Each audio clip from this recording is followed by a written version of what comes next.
This is the coagulation cascade. I know this makes everyone a little bit queasy. Nonetheless, it's important. And really, the only thing you got to know about this is what's in red. I mean, the goal of this cascade is to produce thrombin. If you get thrombin, you're going to get clot. And to get thrombin, you need activated factor 10. And our anticoagulant drugs essentially work and have gotten better and better at focusing where the problem is. So Coumadin, which wasn't really very focused, essentially decreases the amount of factors 2, 7, 9, and 10. Those are the vitamin K dependent factors. Heparin works by accelerating the action of antithrombin 3, also not that specific, but you'll see it does actually target here against, has anti-10A activity and anti-2A activity. That's really where the money is. And then we have some newer agents here.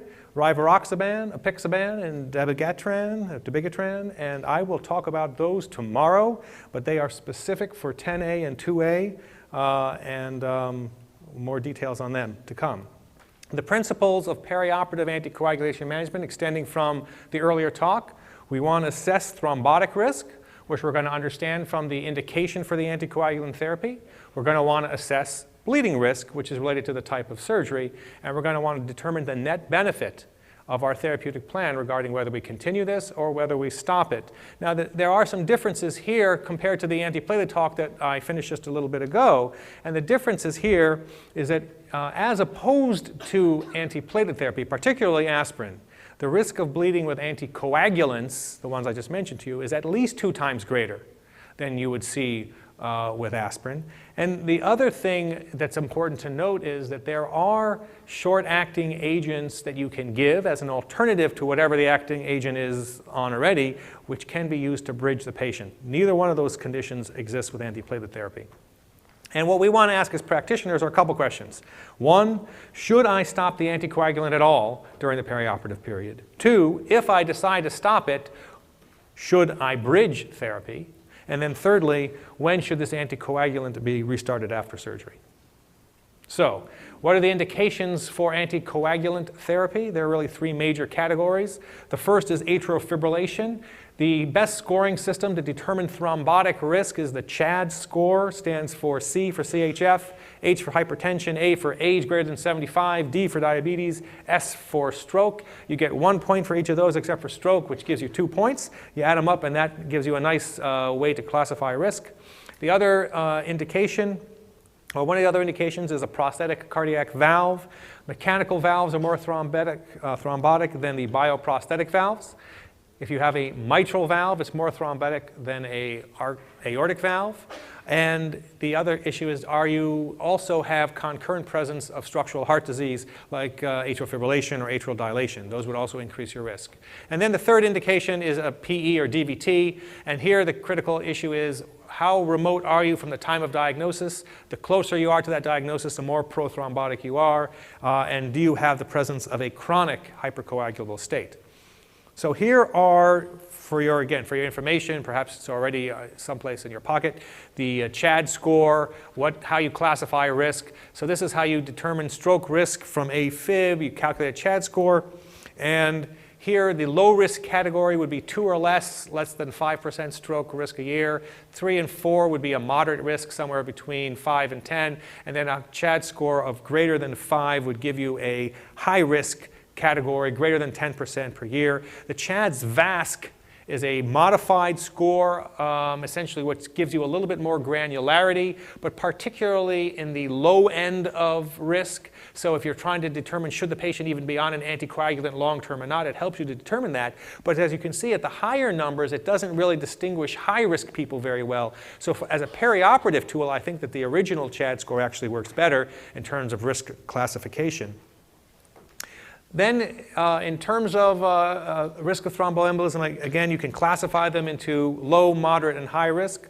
Low risk would be less than 5% a year, moderate risk of 5 to 10, high risk greater than 10% a year. We already talked about AFib in relation to the CHADS score. In terms of valves, the low risk category would be a bioprosthetic valve or a mechanical aortic valve and no structural heart disease. If you have a mechanical aortic and structural heart disease, then you're in the moderate category. And if you have a mitral prosthesis, then you're going to be in the high risk category. And then the DVT, PE, Here, again, time from your event. If you are greater than 6 months out, you're going to be low risk. If you're between 3 and 6 months, then you're going to be in moderate risk. And if you're less than 3 months, which is always the current coagulation period, then you're going to be in the high risk category.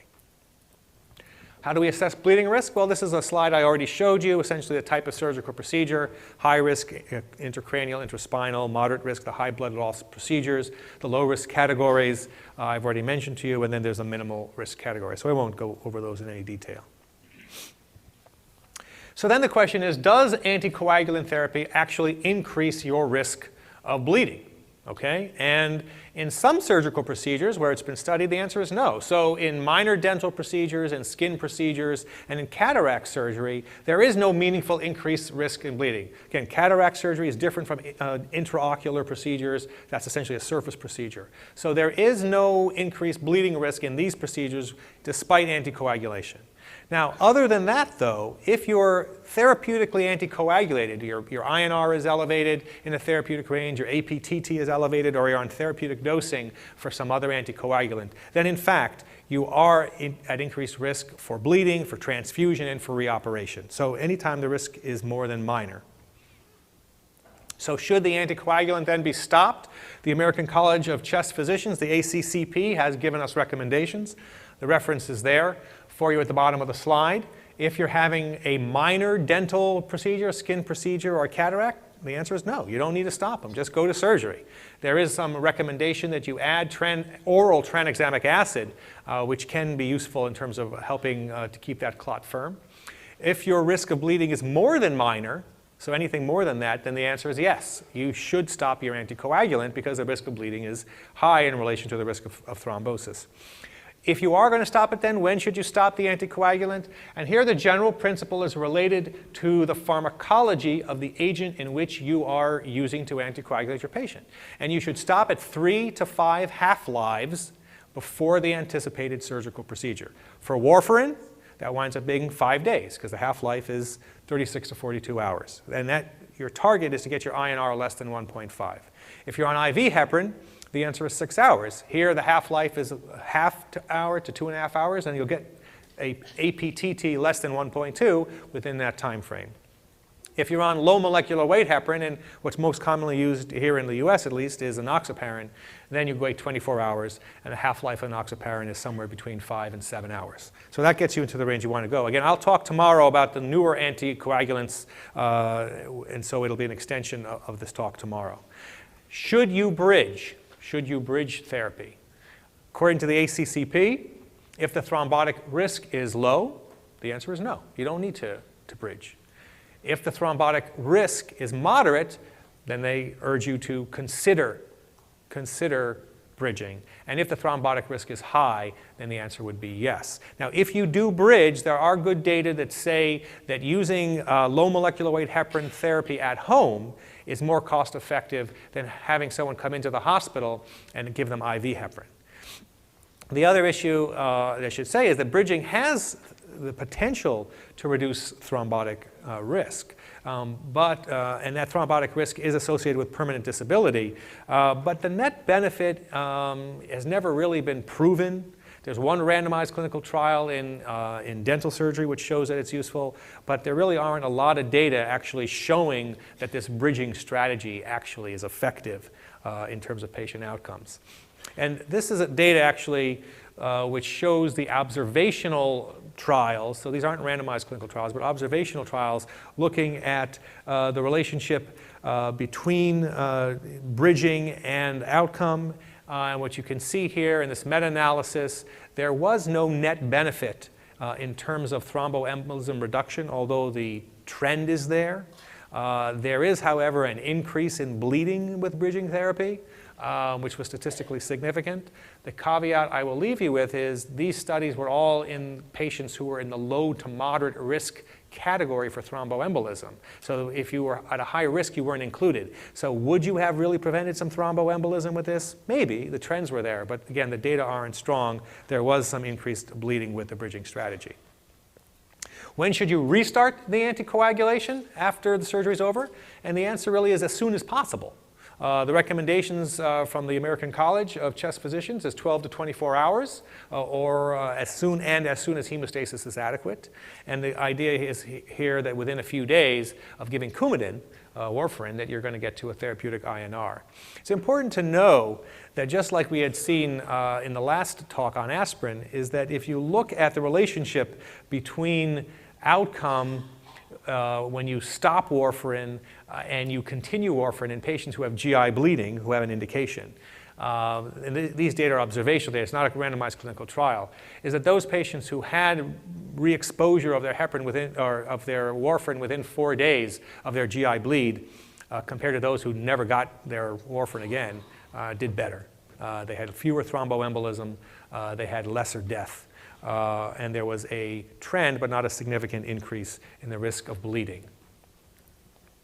So here's a case, okay? And we're going to use the ARS for this. So we'll try it again, if you want to try.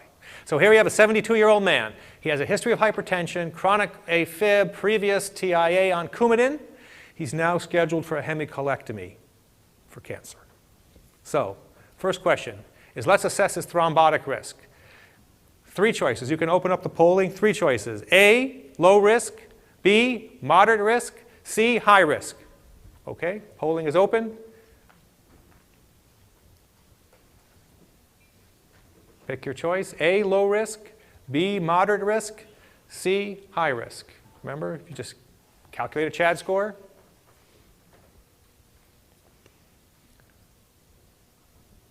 All right, close the polling. And the answers are?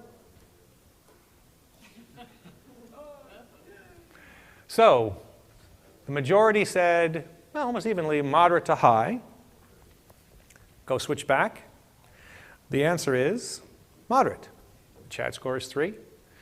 According to the data, he would be in the moderate category. He's almost, maybe he's getting to high. I mean, in that he has some other risk factors. He has some cancer, that puts him at risk for a DVT. He's close to 75, so he's getting up there. But strictly by criteria, he's at a moderate risk category with a CHADS score of 3. Now, in terms of his bleeding risk, how would we categorize that? I'll just tell you essentially, is it minor or more than minor? It's more than minor. So if it's more than minor, should his Coumadin be stopped? Yeah, we should stop his Coumadin. And if we're going to stop his Coumadin, how long before surgery should we stop it?